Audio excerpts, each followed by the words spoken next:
What is impermanent loss? Impermanent loss happens when you provide liquidity to a decentralized exchange or DEX, and the two pairs that you provide, for example, Bitcoin and DFI, are of a different volatility. Because what happens is, for example, DFI appreciates in price way more than than Bitcoin. What then can happen is that after the exchanging is happening, the percentages that you're getting out of BTC and DFI would still be of equal value when you put them in.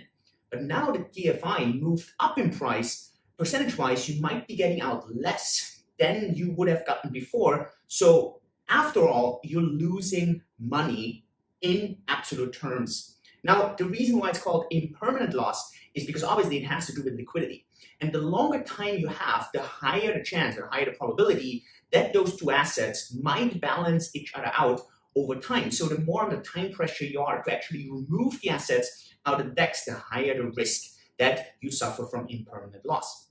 One thing also to mention here is that this impermanent loss doesn't always mean you lose in dollar value. You lose out based on what you could have made if you stayed in the original assets. You cannot really avoid impermanent loss other than just give it a bit more time, and that just reduces the risk. But at the end, you need to value your budget, how much you're getting from providing this liquidity, so how much are you getting from the liquidity mining versus what could be potential impermanent loss. So especially on DeFi chains DEX, the return you're getting from liquidity mining is relatively high. So the impermanent loss versus this liquidity mining risk is quite overseeable. And so with this, I hope this explains to you what impermanent loss is. We have made a longer video, and I'll link it down below if you want to watch this as well.